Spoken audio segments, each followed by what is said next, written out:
दोस्तों ये शेर जब नदी किनारे पानी पीने आता है तो ये शिकार के जाल में फंस जाता है। तभी वहाँ पर एक हिरन भी नदी किनारे पानी पीने के लिए आती है। तो ये शेर हिरन से बोलता है कि तुम मुझे यहाँ से निकाल सकती हो, मैं यहाँ फंस गया हूँ। आपकी हालत देख तो मुझे भी बहुत बुरा लग रहा है, लेकिन अगर मैं आपकी मदद करूँगा तो क्या भरोसा कि आप मुझे खा नहीं जाओगे। नहीं नहीं हिरन भाई, मैं आपको कैसे खाऊंगा, मैं अब शिकार करने की हालत में नहीं हूँ। हिरन शेर की बात सुनकर शेर को जाल से आजाद करवा देती है। शेर जैसे ही जाल से बाहर आता है तो हिरन को खाने के लिए तैयार रहता है। वो बोलता है कि मुझे बहुत जोर की भूख लगी है और मैं अब तुम्हें खाने वाला हूँ। हिरन अपनी जान बचाकर भागता है, शेर भी उसके पीछे आता है। अरे अरे हिरन भाई, कहाँ घबरा कर भाग रहे हो? मेरी जान बचाओ, मेरे पीछे एक शेर पड़ा है, वो मुझे खा जाएगा। अरे बाप रे, शेर बड़ा है। हाँ बहन, मैं क्या करूँ। आप एक काम करो, सीधे रास्ते से मत भागो, इस रास्ते से भागो। मुझे बचा लो हाथी भैया, मेरी मदद करो। अरे बताओ हिरन भाई, हुआ क्या है? मेरे पीछे एक जानवर पड़ा है, क्या आप मुझे उससे बचा सकते हो। जानवर? मुझसे बड़ा तो नहीं होगा? हाँ? नहीं जंबो भैया, आपसे तो बहुत ही छोटा है। बताओ फिर कौन सा जानवर है?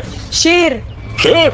अरे बाप रे, अच्छा तो मैं चलता हूँ हिरन भाई। हाँ हिरन अब बहुत उदास हो जाता है। वो समझ जाता है कि अब उसका अंतिम दिन आ गया है, उसे कोई नहीं बचा सकता। वह हिरन देखता है कि वहाँ एक छोटा खरगोश आता है और वो खरगोश पूछता है, हिरन तुम क्यों रो रहे हो। हिरन तभी उसे अपनी सारी बातें बताती है। अभी हिरन बोलती है, तुम मेरी मदद क्या करोगे, जंबो हाथी और भैंस भी हार मान गए, तुम तो बस एक खरगोश हो। भाई कद बड़ा या छोटा होने से कोई फर्क नहीं पड़ता, बस हिम्मत और बुद्धि बड़ी होनी चाहिए। थोड़ी देर में वहाँ पर शेर आ जाता है और शेर हिरन को खाने के लिए तैयार होता है। तभी खरगोश बोलता है, रुको रुको, मुझे कुछ समझ में नहीं आ रहा, मुझे बताओ आखिर हुआ क्या है। तभी शेर सारी कहानी बताता है, लेकिन खरगोश को कुछ समझ नहीं आता और खरगोश बोलता है कि तुमने हिरन की मदद की। लेकिन शेर बोलता है, अरे तुम्हें कुछ समझ नहीं आ रहा। तभी खरगोश बोलता है, हाँ मुझे समझ नहीं आ रहा, तुम मुझे वहाँ पर ले चलो जहाँ पर ये सारी घटना हुई थी। तभी शेर बोलता है, ठीक है, और शेर हिरन और खरगोश को उस जगह पर लेकर जाता है और शेर फिर से पिंजड़े के अंदर जाकर दिखाता है।